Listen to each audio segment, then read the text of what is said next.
এক ছিল ঘটক, এলাকায় তার ঘটখালির খুব নাম ডাক ছিল।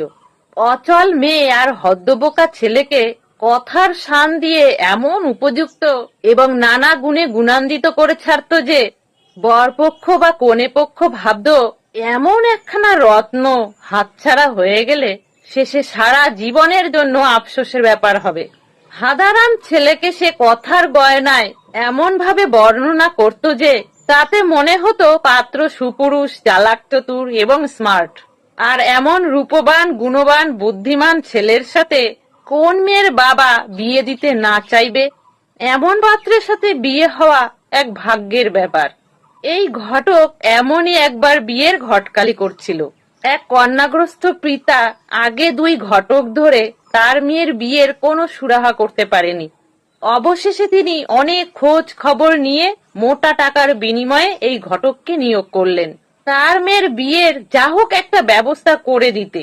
ঘটক কাজটি নিলেন। কন্যার পিতার কাছ থেকে সমস্ত তথ্যাদি জেনে নিয়ে বললেন, আপনি কোনো চিন্তা করবেন না, আপনার মেয়েকে পার করে দেওয়ার সমস্ত দায়িত্ব আমি নিলাম।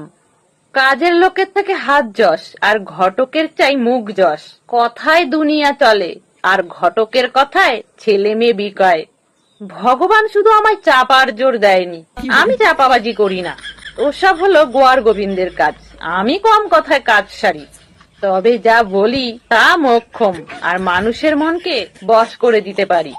কেউ কেউ আবার আমার বদনাম করে, বলে আমি নাকি কূটনীতিকের মতো কথা বলে মানুষকে আকৃষ্ট করি। এ কথাটা আংশিক সত্য।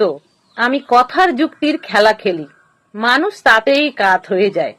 তো সেই ঘটক যে মেয়ের বিয়ের ঘটকালি করছিল তাতেও সফল হয়ে গেল। বরপক্ষের বিয়ের তাড়া ছিল, তাই তারা দেখাশুনোর অত সব ঝামেলায় যেতে চাইলেন না। ঘটক বললেন, আমি পাকা ঘটক। তার কথাকেই পাত্রপক্ষ শিরোধার্য করলেন। এক, মেয়ে বিয়েতে রাজি তো?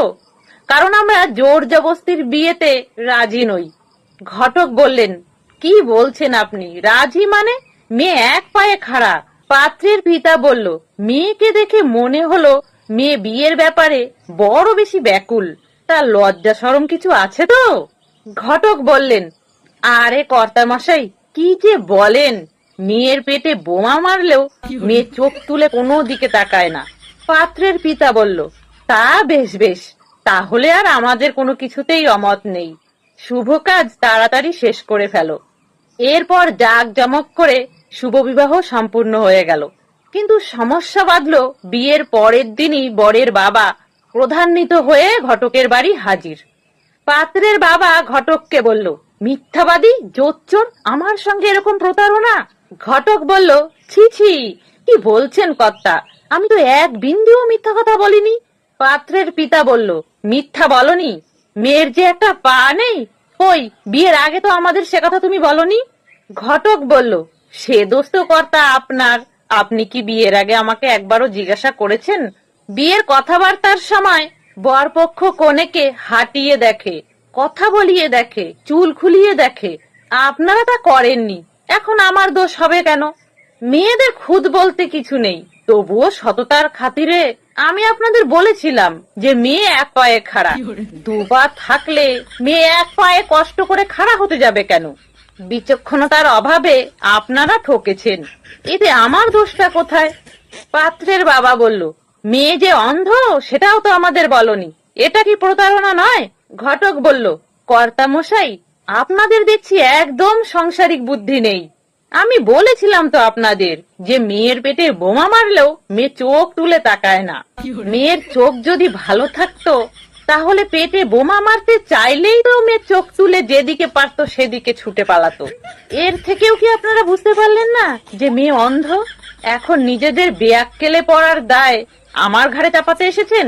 আপনাদের মতো রামবোকাদের কপালে এর থেকে ভালো বউ জুটবে এরকমটা আশা করলেন কি করে?